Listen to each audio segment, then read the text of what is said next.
Assalamualaikum warahmatullahi ta'ala wabarakatuh. Al-Fatihah. A'udzubillahi minasyaitonirrajim. Bismillahirrahmanirrahim. Alhamdulillahi rabbil alamin. Ar-Rahmanir-Rahim. Maliki yaumiddin. Iyyaka na'budu wa iyyaka nasta'in. Ihdinas siratal mustaqim. Siratal ladzina an'amta 'alaihim ghairil maghdubi 'alaihim waladdallin. Amin. Alhamdulillahi rabbil alamin.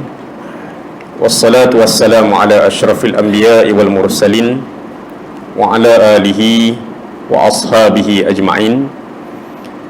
Rabbi shrah li sadri wa yassir li amri wa hlul 'uqdatam min lisani yafqahu qawli. Subhanaka la ilma lana illa ma 'allamtana innaka antal alimul hakim. Wala hawla wala quwwata illa billahil aliyyil azim. Wala hawla wala quwwata illa billahil aliyyil azim. Wala hawla wala quwwata illa billahil aliyyil azim. Amma ba'd. Yang mulia Tuan Imam, pengurusi surau dan seluruh ahli jawatan kuasa, para ustaz, ustazah, tuan-tuan haji, puan-puan hajah, muslimin dan muslimat, hadirin sidang jemaah yang dirahmati Allah Subhanahu wa taala sekalian.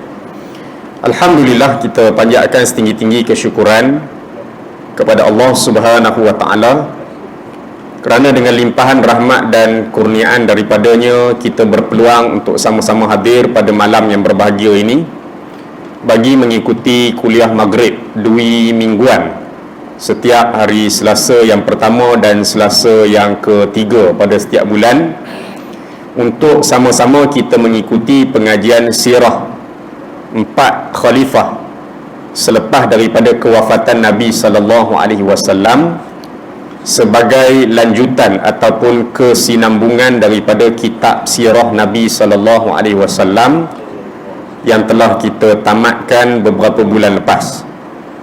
Tuan-tuan sekalian, pada malam ini kita akan masuk khalifah yang kedua selepas daripada kewafatan Nabi sallallahu alaihi wasallam, iaitu Khalifah Umar bin Al-Khattab radhiyallahu an, dan perkembangan Islam di zamannya. Akhir pertemuan kita sebelum ni, tuan-tuan sekalian, kita telah membincangkan berkaitan dengan kewafatan Nabi sallallahu alaihi wasallam. Sebagaimana yang telah saya sebut dalam pertemuan yang lepas, Nabi sallallahu alaihi wasallam wafat dalam keadaan Nabi tidak sebut siapa penggantinya. Maksud pengganti itu bukan pengganti jadi Nabi, pengganti untuk memimpin, mentadbir dan mengurus umat. Nabi tak sebut. Akhirnya Nabi wafat. Bila Nabi wafat, para sahabatlah bermesyuarat sesama mereka untuk lantik siapa yang menjadi khalifah. Khalifah ni dia tak boleh bagi kepada binatang, tak boleh bagi kepada haiwan. Tugas khalifah ni tak boleh bagi kepada bukit bukau, gunung ganang, dia tak boleh nak buat. Khalifah ni mesti manusia yang Allah Ta'ala beri akal, yang diberi wahyu, dia yang boleh urus takbir dunia ini. Maka pentingnya jawatan khalifah, pentingnya jawatan pemimpin yang mengurus negara, yang memimpin umat, sampai ketika Nabi SAW jasad Nabi belum dikebumikan lagi, maka sebahagian sahabat bermesyuarat untuk melantik siapa jadi khalifah sebelum jenazah Nabi dikebumikan, menunjukkan bahawa pemimpin yang mengurus umat ni penting. Tak boleh meninggal seorang pemimpin kemudian dibiarkan dalam tempoh masa berlalu begitu panjang tak ada orang yang pimpin umat, tak boleh. Maka sahabat bermesyuarat sesama mereka, naiklah Abu Bakar sebagai khalifah atas beberapa alasan, atas beberapa hujah. Maka naiklah Abu Bakar sebagai khalifah. Abu Bakar memerintah 2 tahun, daripada tahun 11 Hijrah sehingga tahun 13 Hijrah, ataupun tahun Masihinya 632 sehingga 634 Masihi. Abu Bakar memerintah tak lama, 2 tahun saja, tapi jasa dan sumbangan Abu Bakar besar, sehingga apa yang dibuat di zaman Abu Bakar memberi kesan yang cukup besar di zaman Sayyidina Umar menjadi khalifah. Malam ni saya ulang sikit supaya kita nampak kesinambungan ataupun kaitan di antara pemerintahan di zaman Abu Bakar dengan pemerintahan di zaman Sayyidina Umar bin Al-Khattab. Dalam tempoh 2 tahun Abu Bakar jadi khalifah, 11 Hijrah sehingga 13 Hijrah, ataupun 632 sehingga 634 Masihi. Zaman Abu Bakar jadi khalifah, kita tak banyak dengar kisah pembukaan wilayah-wilayah baru. Islam sampai ke wilayah ni, Islam sampai ke tempat ni, Islam sampai ke tempat ni. Bukan tak ada, tak banyak. Kerana dia Abu Bakar memerintah tak lama. Yang keduanya, kenapa tak banyak? Kerana waktu Abu Bakar jadi khalifah, Abu Bakar diuji oleh Allah, disebukkan dengan 3 ujian. Yang pertama, munculnya Nabi palsu dan beribu pengikut Nabi palsu. Yang kedua, orang murtad, berpuluh ribu orang murtad di pelbagai daerah selepas daripada Nabi wafat. Dan yang ketiganya, munculnya orang yang tak nak bayar zakat. Maka sebab tu dalam tempoh 2 tahun Abu Bakar jadi khalifah, Abu Bakar banyak melancarkan peperangan-peperangan untuk lawan Nabi palsu, orang tak bayar zakat dan orang murtad. Lebih daripada 10 kali peperangan yang telah saya sebut dalam pertemuan kita 2 minggu lepas. Ada sebanyak 11 perang di zaman Abu Bakar. Abu Bakar lantik beberapa orang sahabat jadi panglima perang. Ada yang dihantar ke Yaman, ada yang dihantar ke Bahrain, ada yang sekitar Mekah, Madinah. Dihantar ke beberapa tempat untuk lawan Nabi palsu dan pengikut-pengikutnya, orang murtad dan orang tak bayar zakat. Dan perang yang paling besar berlaku di zaman Abu Bakar, iaitu perang Yamamah, di satu tempat bernama Yamamah, yang menyaksikan orang murtad, ribuan orang murtad berjaya dibunuh, termasuklah Nabi palsu ketika itu, iaitu Musailamah Al-Kadzab. Namun yang paling menyedihkan dalam perang Yamamah tersebut, sekitar 1,200 sahabat Nabi gugur syahid, dan beberapa ratus orang di kalangan mereka adalah penghafaz Quran. Oleh kerana itulah di zaman Abu Bakar jadi khalifah, selepas daripada perang Yamamah, banyak sahabat Nabi yang gugur syahid, khasnya sahabat Nabi yang hafaz Quran, menyebabkan Sayyidina Umar rasa bimbang. Takut Quran tu hilang, kerana Al-Quran belum dibukukan dalam satu mushaf. Oleh kerana itu, Sayyidina Umar bertemu dengan Abu Bakar ketika Abu Bakar jadi khalifah, minta kepada Abu Bakar supaya Al-Quran hendaklah dikumpul, ada yang salin, masukkan dalam satu buku, dalam satu mushaf. Di peringkat awalnya Abu Bakar rasa berat nak laksanakan perintah ataupun cadangan daripada Umar ni, kerana Nabi tak pernah suruh buat, tak pernah suruh bukukan Al-Quran dalam satu buku, dalam satu mushaf. Tetapi selepas Sayyidina Umar menerangkan apa keperluannya, apa kepentingannya, Quran tu mesti dibukukan, disusun dalam satu buku, disusun dalam satu mushaf, maka Abu Bakar pun bersetuju. Dilantiklah beberapa orang sahabat penulis wahyu untuk mengetuai jawatan kuasa pengumpulan, penulisan dan pembukuan Al-Quran. Bila siap, maka dinamakan Mushaf Abu Bakar.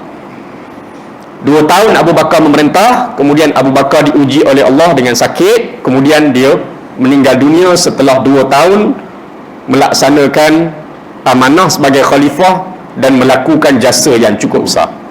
Malam ni kita tengok pula khalifah yang berikutnya, tuan-tuan sekalian, iaitu Khalifah Umar bin Al-Khattab radhiyallahu an. Khalifah yang kedua selepas daripada kewafatan Nabi SAW. Baik, kita tengok latar belakang Sayyidina Umar. Umar dilahirkan di Mekah, sama macam Nabi dilahirkan di Mekah, sama macam Abu Bakar dilahirkan di Mekah, sama dengan Sayyidina Osman, Sayyidina Ali dan sahabat-sahabat lain yang banyak dilahirkan di Mekah. Umar dilahirkan di Mekah pada tahun 583 Masihi. Umur Sayyidina Umar 13 tahun lebih muda daripada Rasulullah. Umur Sayyidina Umar tu 13 tahun lebih muda daripada Rasulullah. Kalau Abu Bakar yang kita ikuti pada 2 minggu lepas dan juga pada 2 minggu sebelum itu, umur 3 tahun berbeza dengan Rasulullah. Abu Bakar 3 tahun lebih muda daripada Rasulullah. Abu Bakar 3 tahun lebih muda daripada Rasulullah. Sayyidina Umar 13 tahun lebih muda daripada Rasulullah. Ini kita kena tahu ni, jarak umur ni kena tahu juga ni. Nanti kita akan faham kenapa perlunya kita tahu umur ni.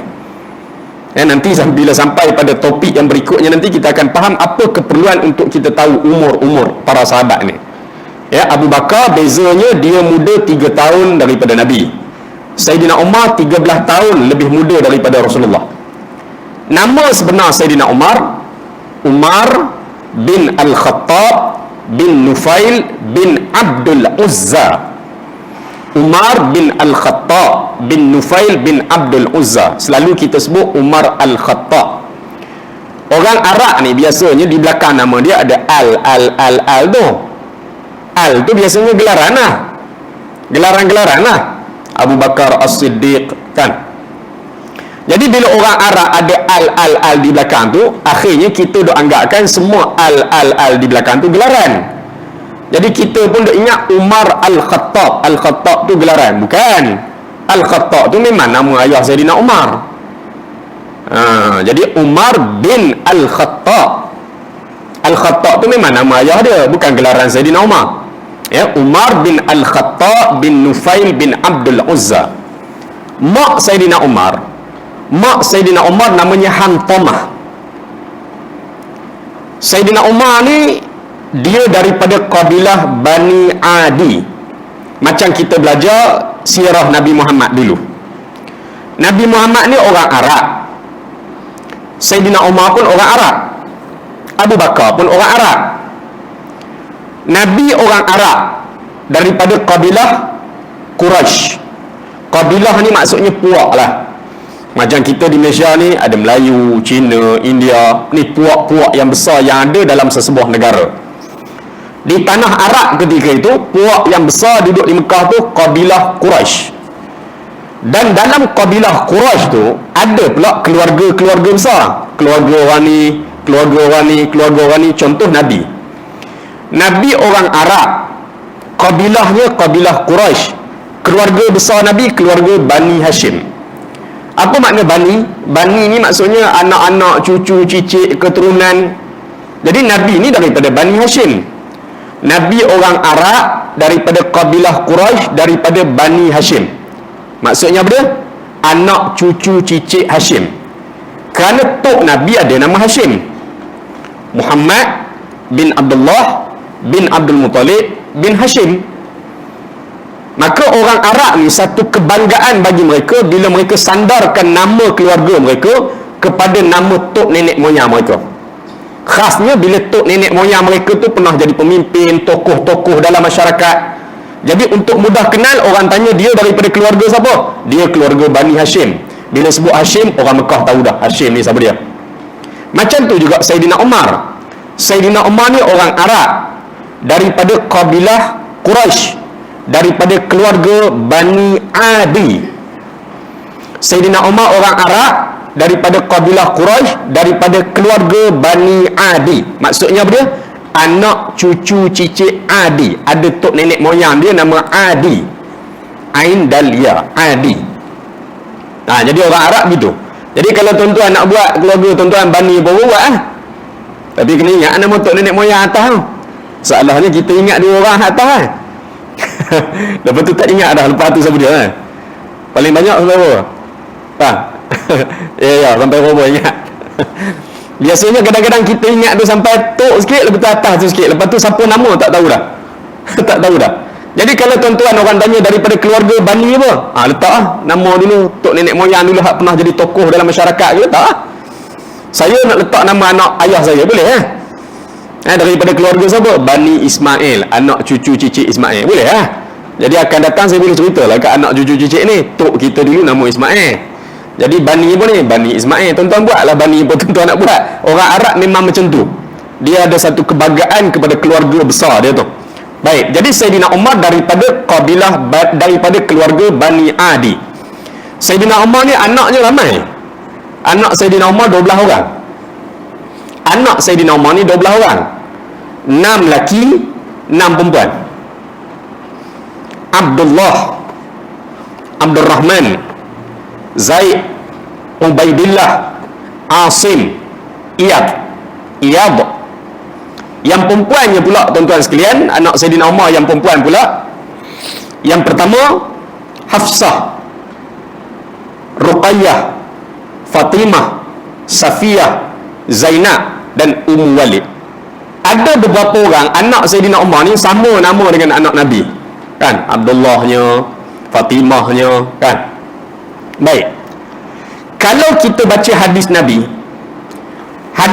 ni di antara sahabat yang banyak meriwayatkan hadis daripada Nabi, antaranya anak Saidina Umar. Bila kita baca hadis Nabi, hadis tu ditulis apa dia? Hadis ini diriwayatkan oleh Ibnu Umar. Hadis ini diriwayatkan oleh Ibnu Umar. Apa makna Ibnu? Anak lelaki Umar. Biasanya bila hadis diriwayatkan oleh Ibnu Umar, anak lelaki Umar, kebiasaannya dirujuk kepada Abdullah. Anak Saidina Umar bernama Abdullah, kerana dia banyak meriwayatkan hadis Nabi, ya, Abdullah bin Umar. Jadi bila sebut Ibnu Umar tu kebiasaannya merujuk kepada nama dia lah, ya. Baik, ni 12 orang anak Saidina Umar. Umar ni sebagaimana Abu Bakar lah dan sahabat-sahabat yang lain, bukan sekadar sahabat dengan Nabi, berkawan sejak daripada kecil, zaman kanak-kanak, zaman remaja. Bukan sekadar hubungan tu hubungan kawan, tapi ada hubungan persaudaraan.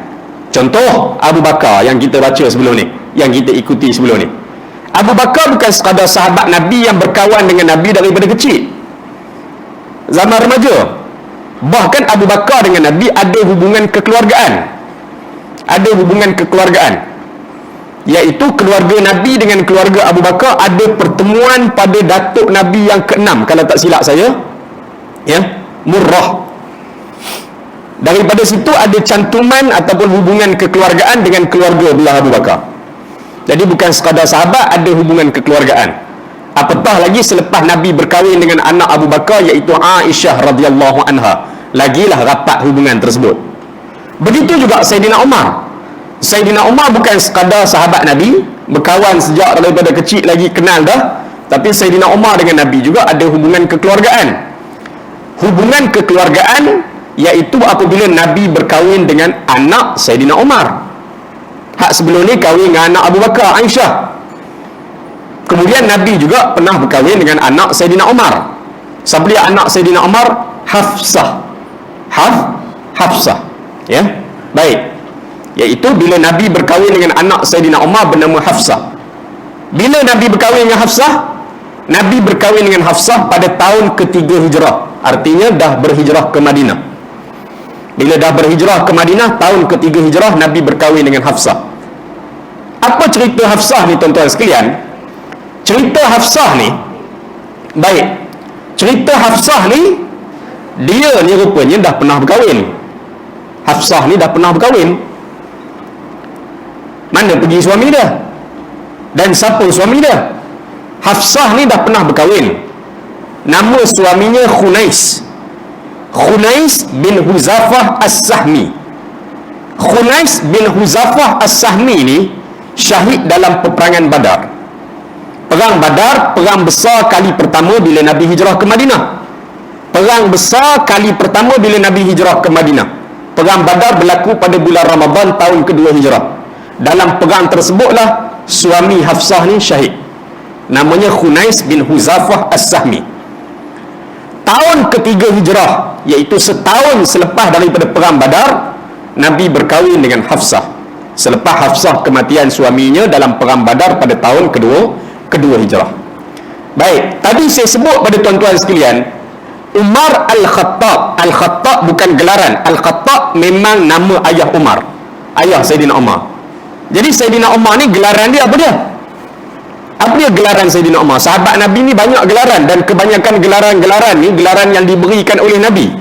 Gelaran-gelaran yang baik yang diberikan oleh Nabi.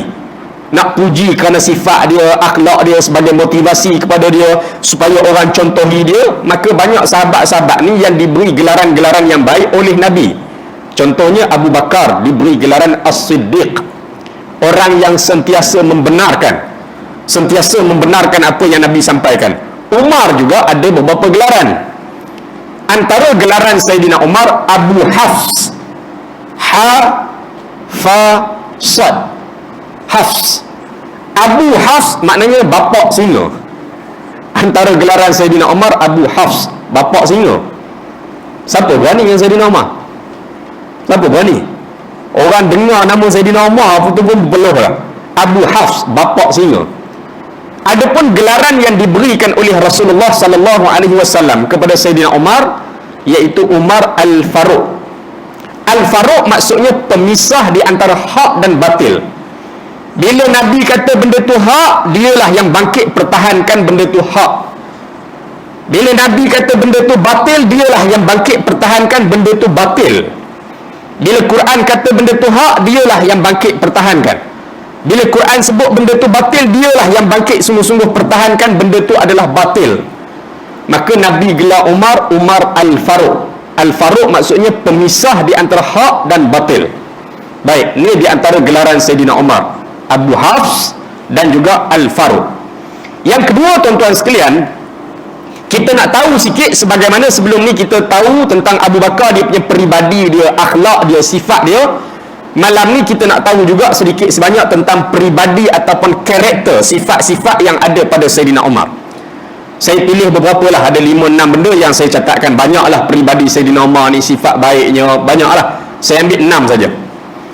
Yang pertama, peribadi Sayyidina Umar, tuan-tuan sekalian. Sayyidina Umar ni peribadi pertama, kalau orang tanya apa peribadi Sayyidina Umar, berani. Berani. Sayyidina Umar ni peribadi dia pertama, dia ni orang yang berani. Apa contoh beraninya Sayyidina Umar? Orang lain masuk Islam nyorok-nyorok, dia masuk Islam terang-terang. Bukan sekadar masuk Islam terang-terang, lepas masuk Islam pergi pula iklan, pergi jumpa pemimpin-pemimpin, kawan-kawan pemimpin Mekah ni, beritahu aku dah ikut Muhammad. Kalau kita tak ada kerja, dia beritahu cari penyakit. Tak, dia memang berani. Dia masuk Islam, iklankan, war-warkan terang-terang di tengah khalayak ramai.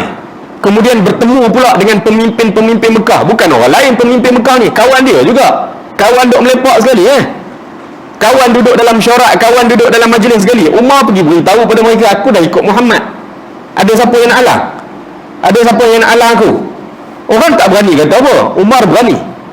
Apa dia lagi berani Sayyidina Umar? Antaranya orang lain keluar berhijrah, nyorok-nyorok, hijrah ke Madinah. Orang lain hijrah ke Madinah, nyorok-nyorok, keluar kumpulan yang kecil, keluar kumpulan yang besar. Ada yang bergerak waktu malam, senyap-senyap bergerak. Umar berapa hari sebelum nak berhijrah, iklankan kepada penduduk Mekah, aku nak keluar berhijrah. Siapa-siapa yang nak tengok anak dia terbunuh, suami dia mati, bini dia mati, siapa yang nak menangis tengok anak dia mati, esok boleh halang aku waktu aku nak keluar esok. Aku nak keluar berhijrah, siapa dia nak halang aku esok boleh tunggu di lembah esok. Siapa nak tengok ibu menangis kematian anaknya, kan, suami menangis kematian isteri apa semua, esok boleh halang aku nak keluar berhijrah. Umar ni berani. Yang kedua, peribadi Sayyidina Umar, tuan-tuan sekalian, dia ni orang yang tegas. Berani satu bab, tegas satu bab. Berani lain, tegas lain. Apa dia contoh sifat tegas Sayyidina Umar? Contohnya bila hijrah ke Madinah. Bila hijrah ke Madinah, berlaku perang besar kali pertama, iaitu perang Badar, tahun kedua hijrah. Hari itu kita dah mengaji dah dalam sirah Nabi sebelum ni. Bila Nabi hijrah ke Madinah, baru Allah Ta'ala turunkan ayat pensyariatan perang, keizinan berperang, surah Al-Hajj. Allah Ta'ala turunkan ayat keizinan berperang. Maka dalam tempoh 10 tahun, 11 tahun Nabi dan para sahabat duduk di Madinah, tahun 1 hijrah sehinggalah Nabi wafat pada tahun ke-11 hijrah, Nabi pimpin perang saja 28 kali perang dalam tempoh 10 tahun. 28 kali perang. Tak campur lagi perang-perang kecil yang dipimpin oleh para sahabat yang Nabi tidak sertai. Kalau campur perang yang Nabi pimpin 28 kali, campur dengan perang-perang yang dipimpin oleh para sahabat, jumlahnya sekitar 84 kali perang dalam tempoh 10 tahun. Tuan-tuan kiralah puratanya setahun berapa kali perang. 10 tahun 84 kali perang. Daripada 84 tersebut Nabi pimpin 28. Dan daripada keseluruhan peperangan tersebut, sahabat yang gugur syahid 321 orang. 321 orang. Bila berlaku perang Badar tahun kedua Hijrah, orang Islam 313 ataupun 315. Jumlah itulah lebih kurang lawan musyrikin Mekah yang dipimpin oleh Abu Jahal. Abu Jahal dengar makluman pasukan Abu Sufyan nak dihalang ataupun disekat oleh Nabi dan para sahabat. Abu Sufyan minta tolong Abu Jahal, Abu Jahal pun hantar bantuan, kemudian Abu Sufyan punya rombongan pun selamat. Bila selamat, akhirnya Abu Jahal bertegah nak teruskan juga. Akhirnya berlakulah perang Badar pada tahun kedua Hijrah. Bila berlaku perang Badar, logik kita orang Islam mesti kalah. Kerana dia jumlah tak balance, jumlah tak seimbang. 313 nak lawan musyrikin Mekah, pihak Quraisy yang dipimpin oleh Abu Jahal 1000 orang. Logik kita kalah, logik kita tak menang. Kerana dia tak balance, tak seimbang logik kita. Kerana dia kita faham perang ni mesti ikut kuantiti, jumlah ramai confirm menang. Dalam Islam bukan sekadar kuantiti penting, tapi kualiti. Sahabat bukan sekadar dilatih dengan kekuatan kemampuan berperang, tapi disemai dengan kefahaman kenapa pergi berperang. Oleh kerana faham kenapa pergi berperang itulah, dan dengan bantuan Allah lah, akhirnya dalam perang Badar 313 menang, mengalahkan pihak Quraisy 1000 orang. Bukan sekadar menang, pihak Quraisy terbunuh 70 orang dan ditawan 70 orang. Sahabat Nabi gugur syahid dalam perang Badar 14 orang. Pihak Quraisy dibunuh 70 orang, ditawan 70 orang. Balik daripada perang Badar, Nabi panggil para sahabat bermesyuarat nak bincang apa yang kita nak buat pada tawanan perang Badar 70 orang ni. Ramai-ramai sahabat pakat-pakat cadang, kita bebaskan. Kita bebaskan, kita ambil tebusan, ambil duit. Kita dapat duit. Kira lah satu kepala berapa orang, kita akan dapat duit, ambil wang tebusan dia panggil. Ramai-ramai sahabat semua pakat cadang, bebaskan, dan kita ambil wang tebusan. Dalam ramai-ramai itu Saidina Umar cadangan dia lain daripada orang lain. Umar cadang, tawanan perang Badar ni kita bunuh wahai Rasulullah. Dia cuba bunuh je lah Saidina Umar. Akhirnya Nabi laksanakan cadangan mana? Cadangan untuk dibebaskan. Dibebaskan, kita ambil tebusan. Tak lama kemudian Allah Ta'ala turunkan ayat Quran tegur tindakan Nabi tersebut dan membenarkan cadangan Saidina Umar.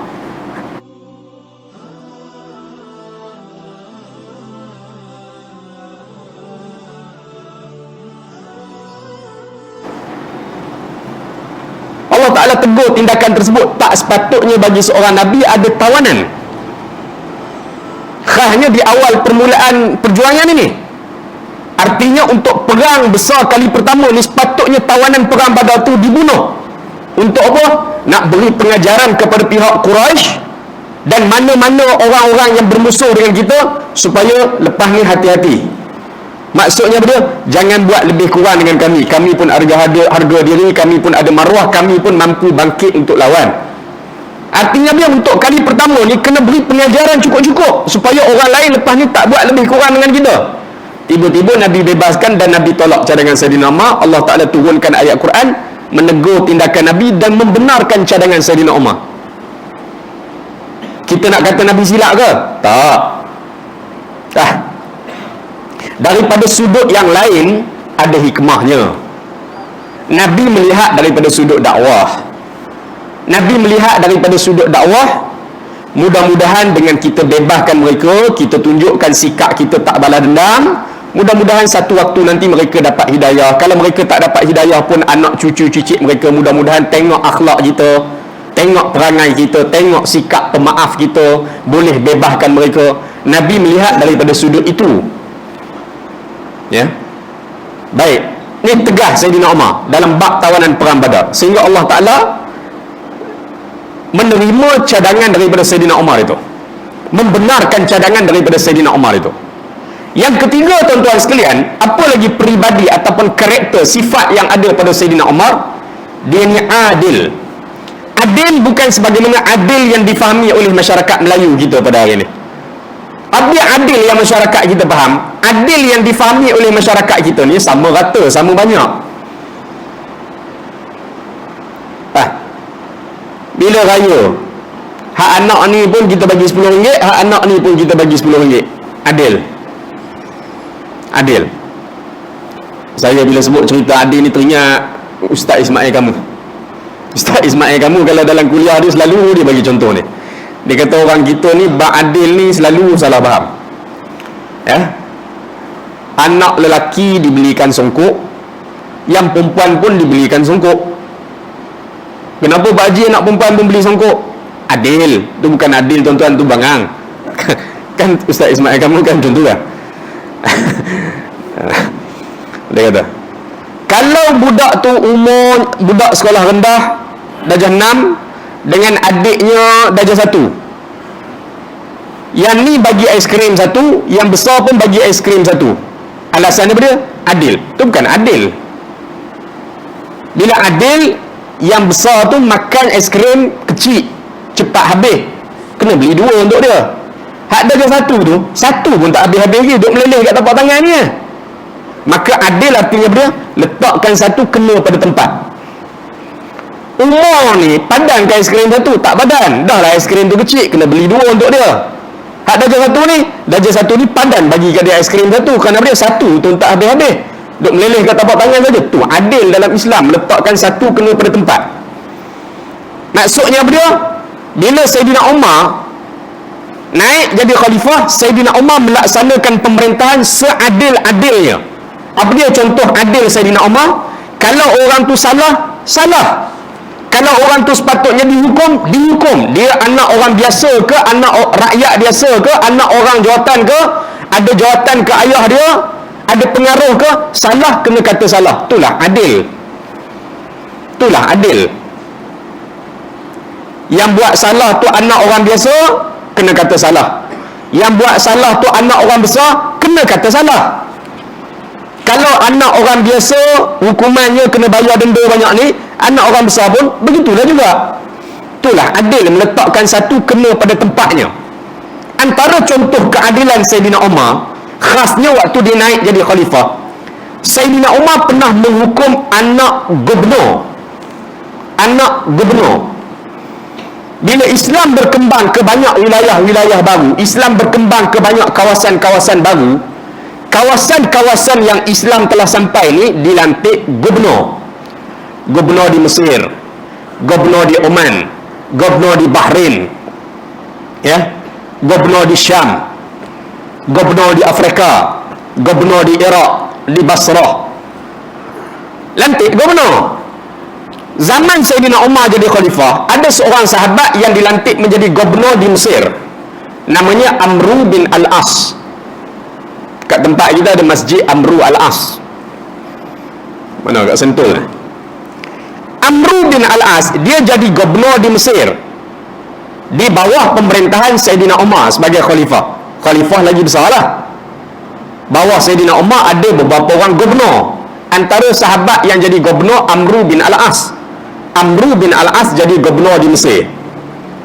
Dia yang jaga untuk kawasan Mesir. Anak Amru bin Al-As terlibat dalam pertandingan lumba kuda. Anak Amru bin Al-As terlibat dalam pertandingan lumba kuda.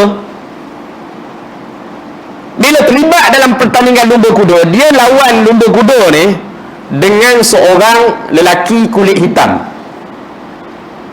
Hamba kulit hitam, orang biasa lah, ya? Kulit hitam, Habsyi, orang kulit hitam. Tak semat ah, tak kacak ah, lekeh nampak. Tiba-tiba anak Amru bin Al-As kalah. Bila kalah, dia tak puas hati. Dia tak puas hati. Dia pergi belasah budak kulit hitam tu. Dia pergi pukul budak kulit hitam tu. Peristiwa ni sampai kepada pengetahuan Saidina Umar sebagai khalifah. Saidina Umar hantar surat kepada Amru bin Al-As. Kata Saidina Umar, bila kamu ajak anak kamu memperhambakan sesama manusia? Bila kamu ajar anak kamu memperhambakan sesama manusia, selepas daripada itulah Umar mengarahkan Amru bin Al-As, dia kena laksanakan hukuman kepada anak dia. Kerana dia pukul rakyat biasa, pukul orang bawahan. Maka Amru bin Al-As melaksanakan hukuman kepada anaknya kerana dia pukul orang biasa. Ni keadilan Sayyidina Umar dalam pemerintahan. Apa lagi peribadi ataupun sifat Sayyidina Umar? Dia ni orang yang sangat bertanggungjawab, khasnya ketika jadi khalifah. Sebelum jadi khalifah pun bertanggungjawab, apatah lagi waktu diangkat jadi khalifah. Bila diangkat jadi khalifah, sifat bertanggungjawab yang ada pada Sayyidina Umar ini kita boleh baca dalam beberapa kitab sirah para sahabat. Antaranya sifat bertanggungjawab yang ada pada diri Sayyidina Umar ni, Sayyidina Umar selalu menyamar jadi rakyat biasa, masuk ke kampung-kampung, berjalan di dalam kawasan-kawasan perumahan pada waktu malam, menyamar jadi rakyat biasa, nak tahu kehidupan rakyat. Ada dak orang lapar, ada dak orang susah, siang payah, malam berjalan menyamar jadi orang biasa, masuk ke kampung-kampung, ke kawasan-kawasan perumahan-perumahan, nak tahu kehidupan rakyat. Ya, kalau kita baca dalam sejarah Kesultanan Melaka, baca sejarah Kesultanan Melaka, ada seorang Sultan Melaka dulu yang tiru apa yang dibuat oleh Sayyidina Umar ni. Suka menyamar jadi rakyat biasa, nak tangkap pencuri, nak tangkap penyamun, iaitu Sultan Alauddin Riayat Shah. Sultan Alauddin Riayat Shah, Sultan Melaka, yang pernah menyamar pada waktu malam, nak tahu kehidupan rakyat, nak tangkap penyamun, nak tangkap pencuri. Umar waktu jadi khalifah suka menyamar jadi rakyat biasa, berjalan di kampung-kampung, kawasan-kawasan perumahan, nak tahu kehidupan rakyat.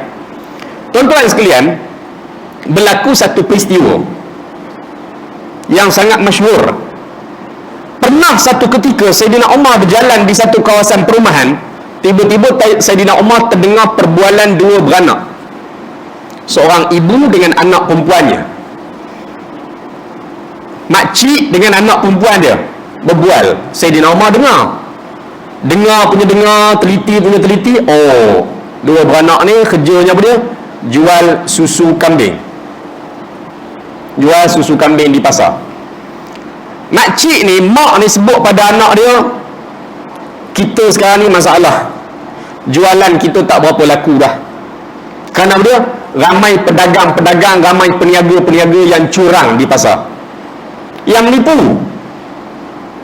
Mereka jual susu kambing, mereka campur air, kemudian mereka jual dengan harga yang murah, orang pekat beli. Kita hak jual hak asli ni kena jual harga mahal, orang tak beli. Apa kata kalau kita buat juga macam peniaga-peniaga lain, kita campur air, kita jual juga.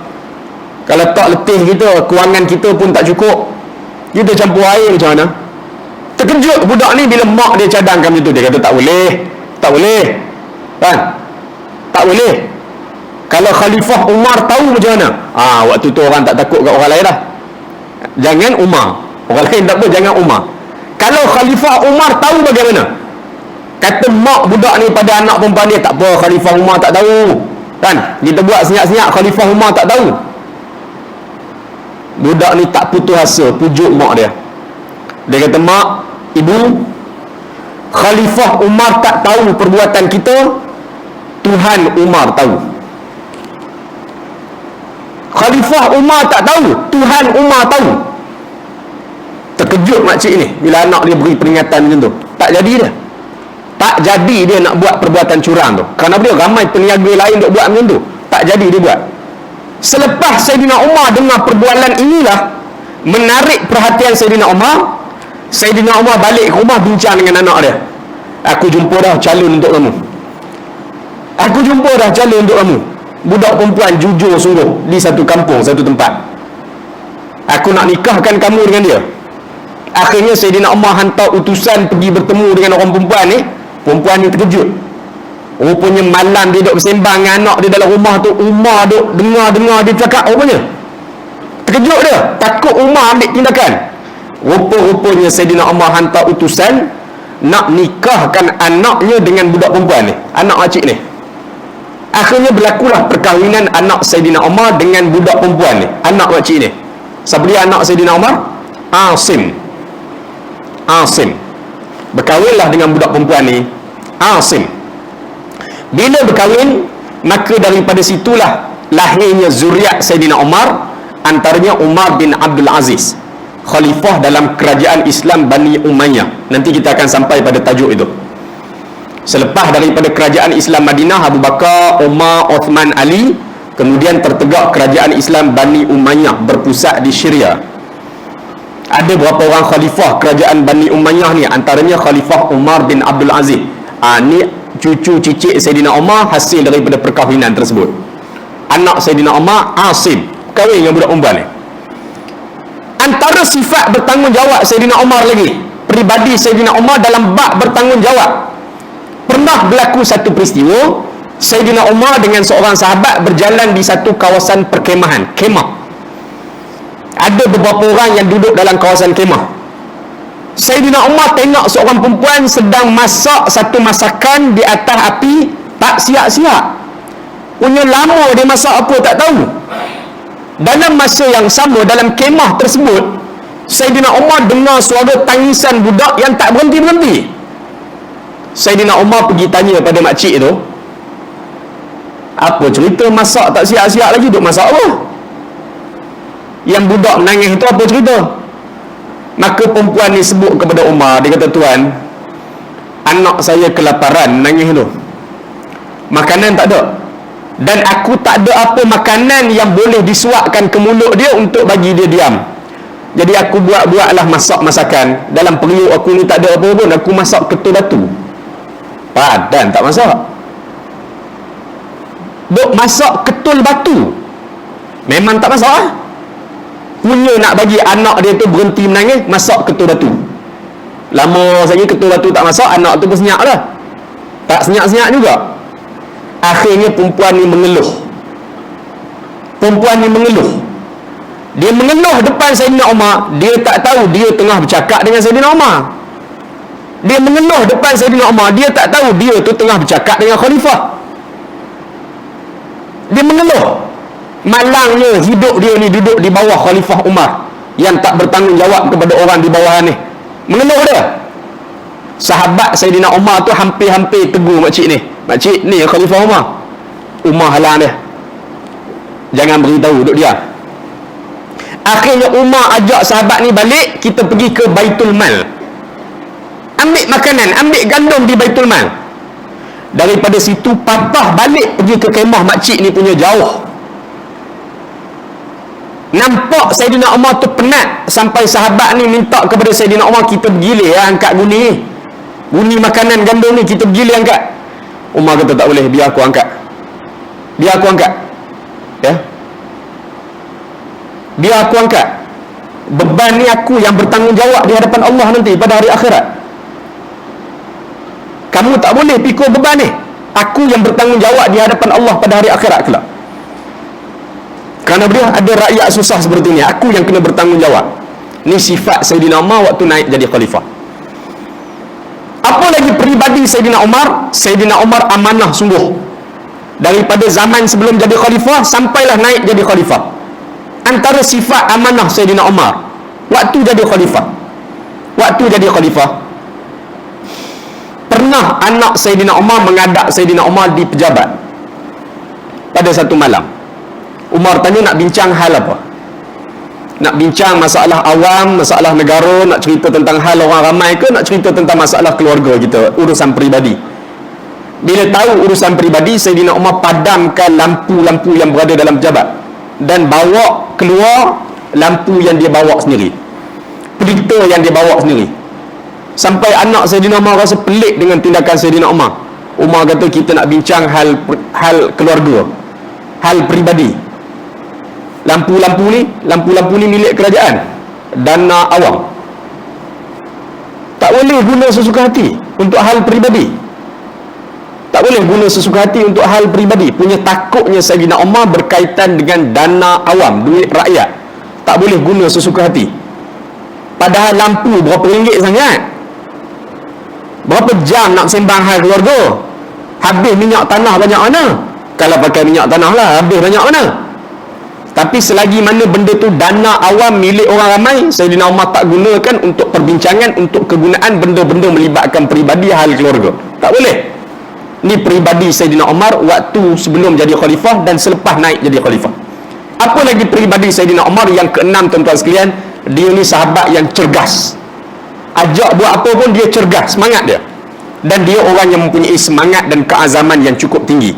Ni 6 peribadi Sayyidina Umar yang sempat saya catatkan pada malam ni. Berani, tegas, adil, bertanggungjawab, amanah, cergas dan bersemangat. Ni peribadi Sayyidina Umar. Tuan-tuan sekalian, Sayyidina Umar disebut sebagai seorang sahabat yang memeluk Islam, yang duduk pada kedudukan yang ke-40. Dia disebut sebagai individu yang ke-40 memeluk Islam, iaitu 3 hari selepas daripada bapa saudara Nabi Hamzah bin Abdul Muttalib. Dulu kita baca dah sirah Nabi, bagaimana Hamzah memeluk Islam, pak saudara Nabi Hamzah bin Abdul Muttalib. Tak lama kemudian, selang berapa hari kemudian, Sayyidina Umar dikatakan sebagai individu yang ke-40 memeluk Islam, iaitu 3 hari selepas daripada Hamzah, pak saudara Nabi. Bila Sayyidina Umar memeluk Islam? Pada tahun ke-6 kenabian, tahun ke-6 nubuwah, di usianya 33 tahun. Bagaimana cerita Sayyidina Umar nak masuk Islam? Dulu pun kita dah baca dalam sirah Nabi, kisah sahabat-sahabat yang awal memeluk Islam. Kebetulan malam ni cerita kita tentang Sayyidina Umar secara khusus, maka saya sebut sekali lagi, tuan-tuan sekalian. Sayyidina Umar di usia 33 tahun, pada tahun ke-6 kenabian, tahun ke-6 Nabi Muhammad diangkat menjadi Nabi, Sayyidina Umar keluar daripada rumah bawa pedang nak bunuh Nabi. Sayyidina Umar keluar daripada rumah bawa pedang nak bunuh Nabi, kerana dia tak tahan dah marah ni dengan Nabi ni. Orang dah cakap tentang Muhammad ni dah macam-macam dah. Muhammad bawa ajaran baru, bawa agama baru, pecah belah masyarakat. Tak tahan dah ni, membuak-buak marah. Satu hari Umar keluar daripada rumah bawa pedang nak dibunuh Nabi. Dalam perjalanan bertemu dengan seorang lelaki bernama Nu'aim bin Abdullah. Nu'aim bin Abdullah ni seorang sahabat daripada kabilah Bani Makhzum, anak cucu cicit Makhzum. Tadi kita belajar dah perkataan Bani tu. Nu'aim bin Abdullah ni sahabat daripada kabilah Bani Makhzum. Dia nampak Sayyidina Umar keluar jalan dengan seriusnya, dengan garangnya bawa pedang. Dia tanya kepada Umar, "Wahai Umar, kamu nak ke mana? Kamu nak ke mana, wahai Umar?" Umar sebut kepada Nu'aim bin Abdullah, "Aku nak pergi bunuh Muhammad. Aku nak bunuh Muhammad." Nu'aim bin Abdullah tanya kepada Sayyidina Umar, "Wahai Umar, bagaimana kamu boleh selamat daripada tindak balas keluarga Muhammad terhadap kamu? Kamu tak takut keluarga Muhammad balas kejahatan kamu? Apa yang kamu buat?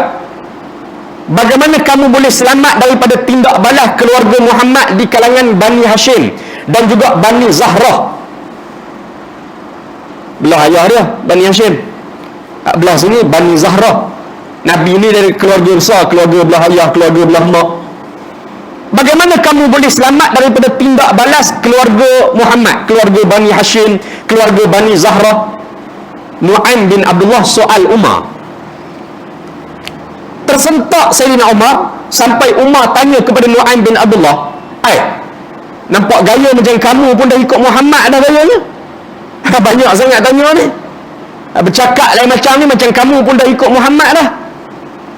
Jawab Nu'aim bin Abdullah kepada Umar, "Wahai Umar, kalau sungguh pun aku ikut Muhammad, apa masalah?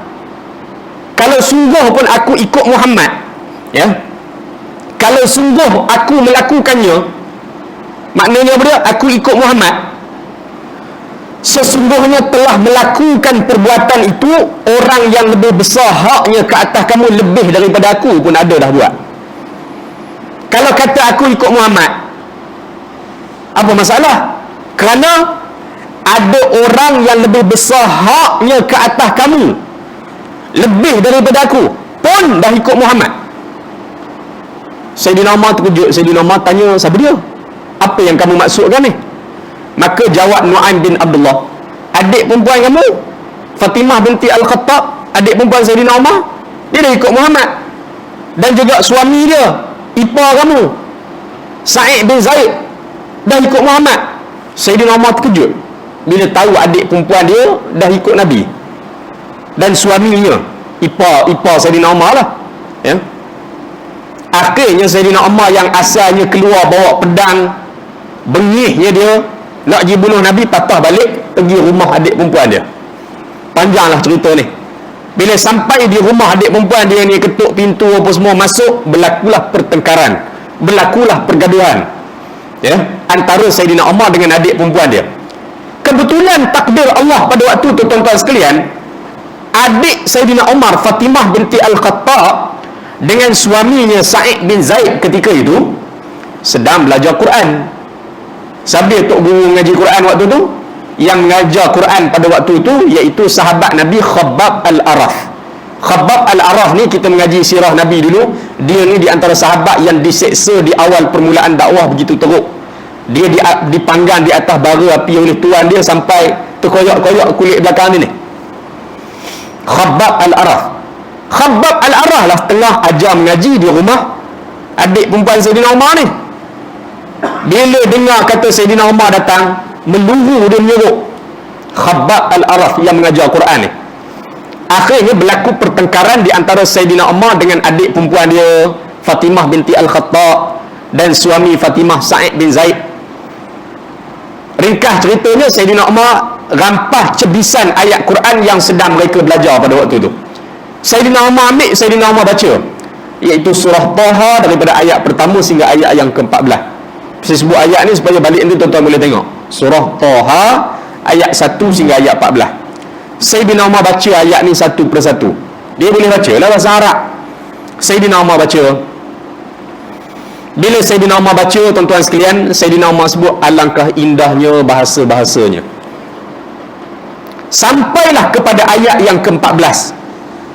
Innani anallahu la ilaha illa ana fa'budni wa aqimis salata li dhikri. Sesungguhnya aku adalah Allah, tidak ada Tuhan selain aku, sembahlah aku dan dirikanlah solat untuk mengingatiku. Ayat ke-14.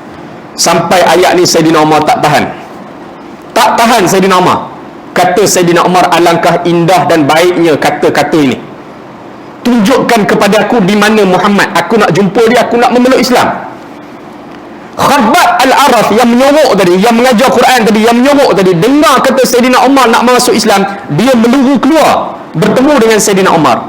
Kata Khabbab Al-Araf, bergembiralah wahai Umar, bergembiralah wahai Umar, aku harapkan engkaulah yang dimaksudkan oleh Nabi dalam doa Nabi sebelum ini. Aku harapkan engkaulah yang dimaksudkan dalam doa Nabi, yang Nabi pernah berdoa sebelum ni. Umar tanya kepada Khabbab Al-Araf, Nabi pernah berdoa apa untuk aku? Nabi pernah berdoa apa? Kata Khabbab Al-Araf, aku pernah dengar Nabi berdoa, Allahumma a'izzal Islam bi ahadi umarain. Allahumma a'izzal Islam bi ahadi umarain. Ya Allah, engkau muliakanlah Islam dengan salah seorang daripada dua Umar. Ya Allah, engkau muliakanlah Islam dengan salah seorang daripada dua Umar. Artinya salah seorang masuk Islam pun tak apa dah, akan berlaku perubahan yang besar. Ya Allah, engkau muliakanlah Islam dengan salah seorang daripada dua Umar. Di Mekah ketika itu, Umar hak terkenal ni, Umar hak pemimpin masyarakat ni ada dua. Yang pertama Umar bin Al-Khattab, Sayyidina Umar lah.